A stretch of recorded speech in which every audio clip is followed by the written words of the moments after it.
The boys.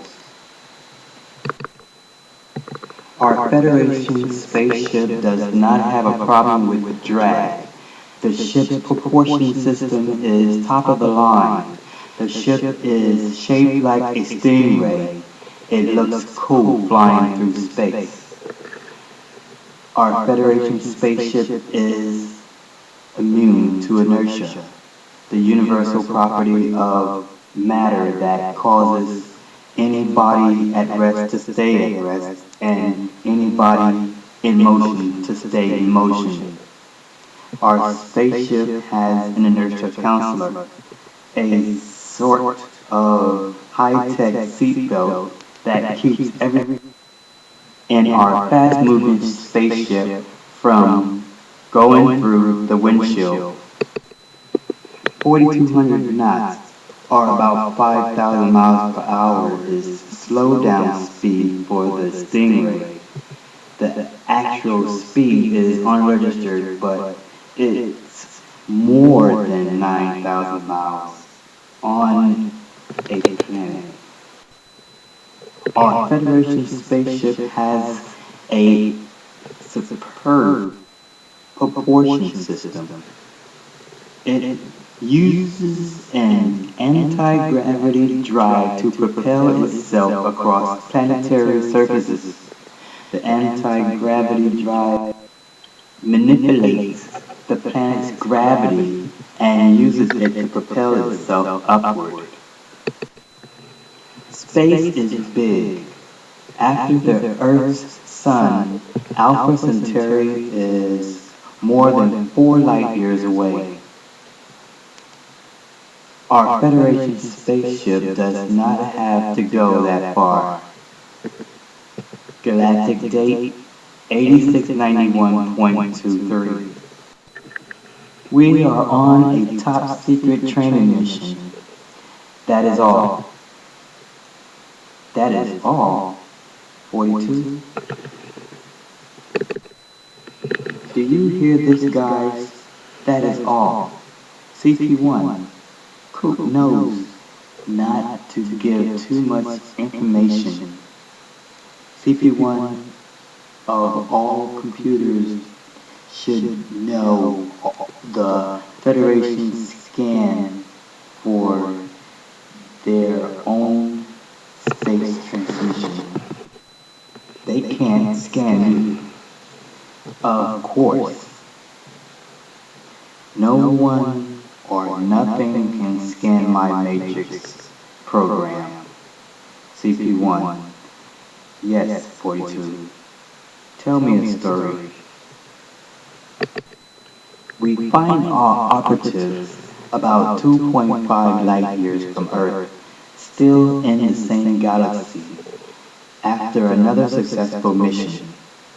Their mission was to recover the stolen Mindbender and the Mindbender generator from Rico and return it to a Federation ambassador at Axis, near the center of the galaxy, the Federation's secret headquarters.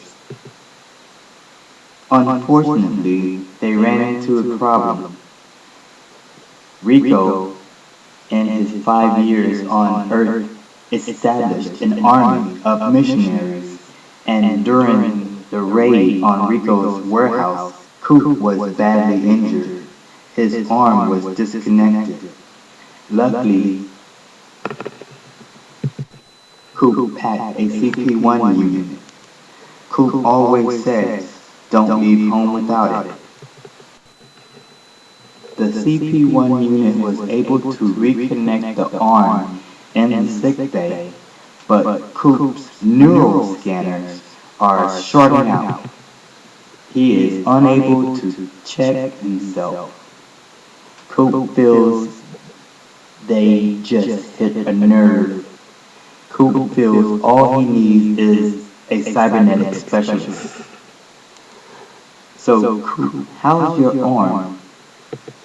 CP1 did a good job, but my neural net scanner keeps clicking on and off. CP1 couldn't do anything about that. So I'm hoping Blockhead specialist is all she says she is. Teo, the navigator, alerts Coop to their heading. Sir, our heading is Vector 357 of the Omicron sector, said Teo. We should reach the Royal sector in 7.5 hours. Sir, we could cut through the nebulous Hadronis. The storm is not that bad. Tupai, the science officer, interjected. That will definitely get us there to the Hex News system faster. Shall I change course, Teo asked. Coop said no, stay on present course at Vector 357. Sir, yes sir, said the navigator. It's been 7 hours and 15 minutes since the crew's seen more than 2 star systems at a time in this part of space. The Federation spaceship is able to travel at light speed, which is 186,000 miles per second. Our Federation spaceship is entering the Ryu sector. We are nearing the X-Nu system. Our ship came out of warp speed and slowed down to about 100 miles per second. Teo, the ship's navigator, was thrilled that everything worked the way he had planned it to go. He looked around the ship to see if anyone is going to give him thumbs up. You know, job well done. He looked back down at the ship's computer guidance system, a map of the universe, eager for the next time he gets to plot something using the ship's sophisticated equipment. Teo sends a message to Maxwell's control panel with some ideas on how to recalibrate the warp drive. Maxwell got the message. He looks back at Teo and puts the thumbs up. The Federation spaceship uses warp drive to constrict space in front of it and expands space behind.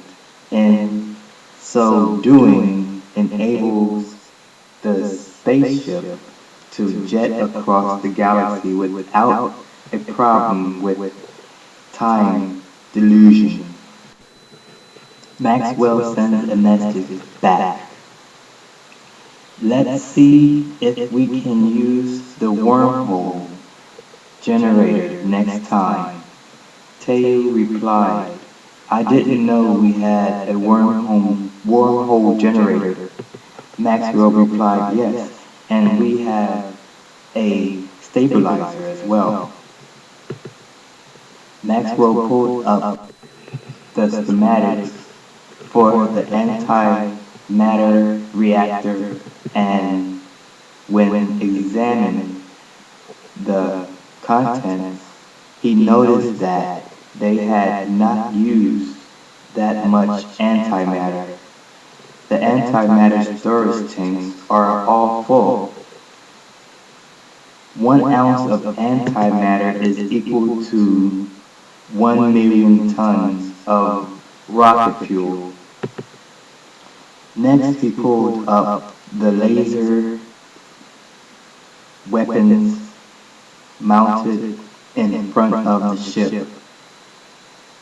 It makes perfect sense to pack heat when traveling through space. You'll never know what hostile creatures you may encounter way out in space. Plasma, he said to himself, glancing over the ship's shield. It is said that 99% of visible matter in the universe may be plasma. Plasma is what our Federation spaceship uses for its force shield. There are some parts of the ship that is deemed top secret, like the teletransporter device. He took this bit of information to Tupai, the science officer, to figure out. A red light started blinking on Doppler's instrument panel. We have pirate ships at 12 o'clock at Victor 227, said communications. Yellow alert, said Coop, as he sat up in his seat. Doppler, open the line of communications. Yes, sir. We already know what they want. Anything they can get their hands on, said Doppler over a hot mic. Coop knows this to be true and said, just do it. It's called saving your own ass at mission control. After a few minutes, Doppler responded, no response, sir. Shall I keep trying, Doppler asked. No, fuck 'em, said Coop.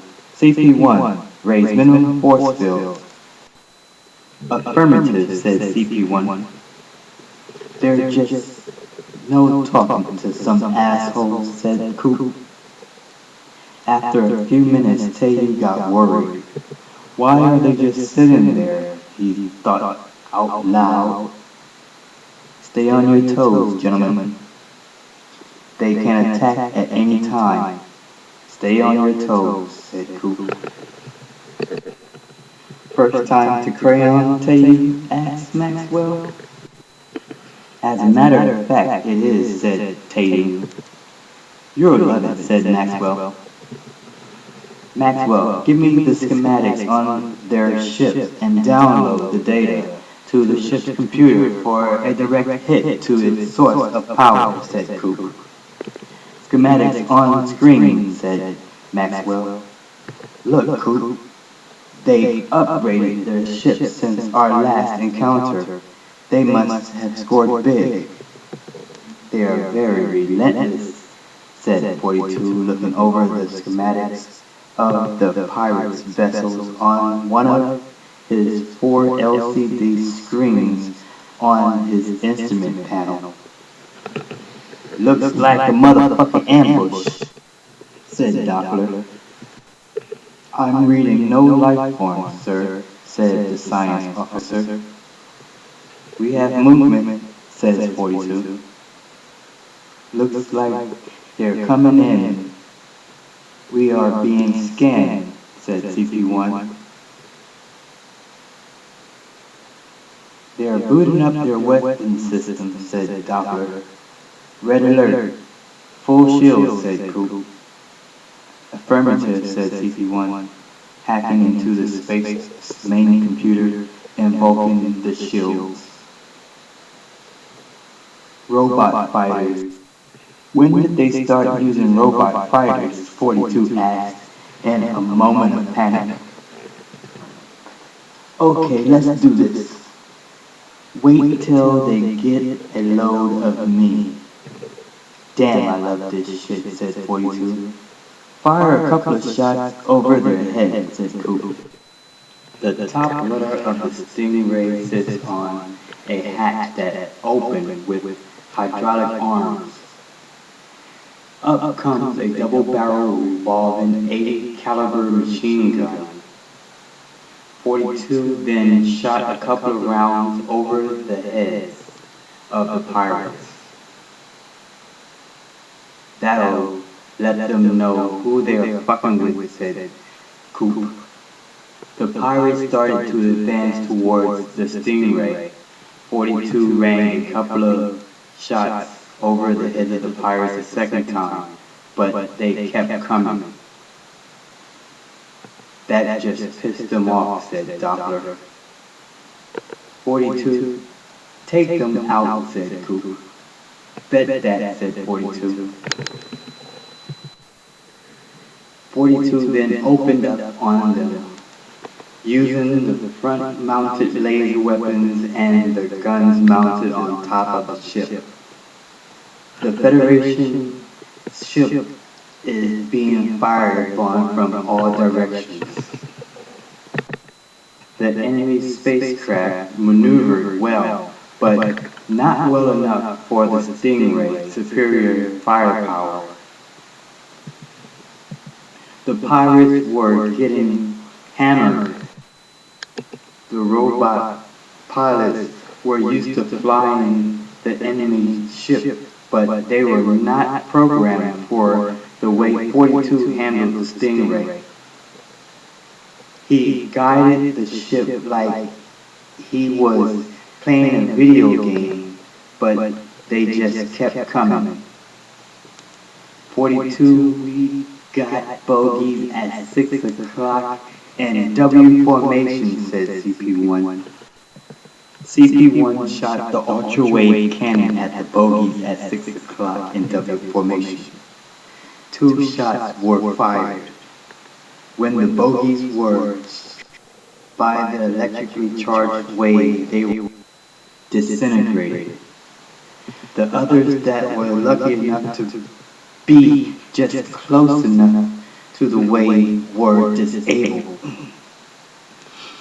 No, CP1, save the ultra-wave cannon. We don't want to wake the neighbors. You must find us an interest so we can be out of here, said Coop. We're going to die. We're going to die.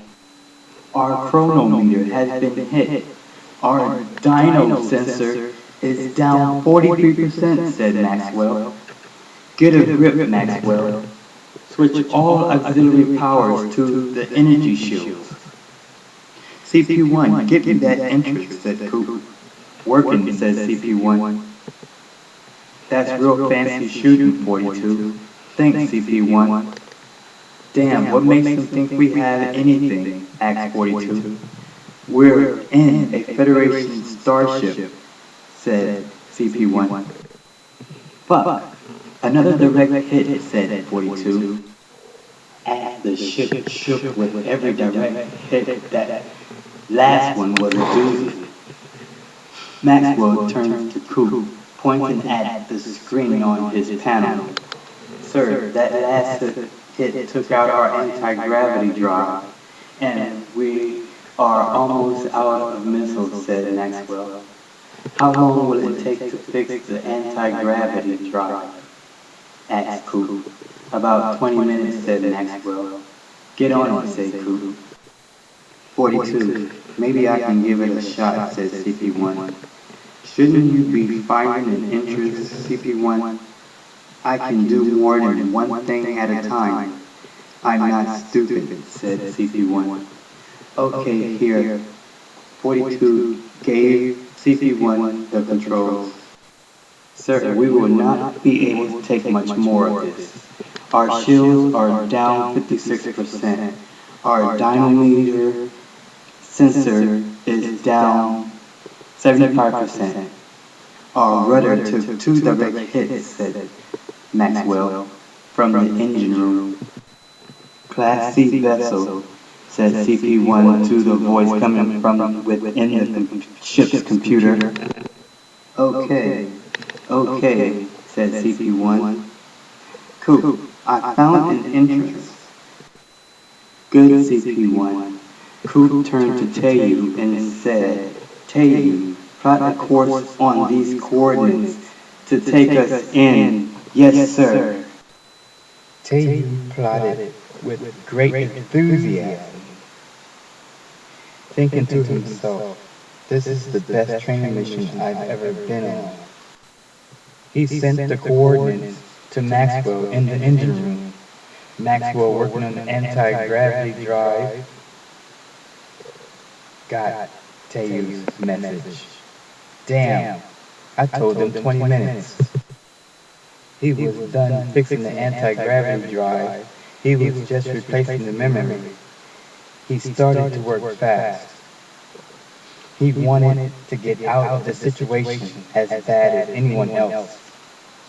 After setting the security codes, he put the warp drive, anti-gravity drive, inertia counselor, and he gave more power to the plasma shield by transferring the unused energy from the teletransporter device. He sent the green light code to the command deck. When Coop got the okay from Maxwell, he gave the order to engage Warp Factor 2.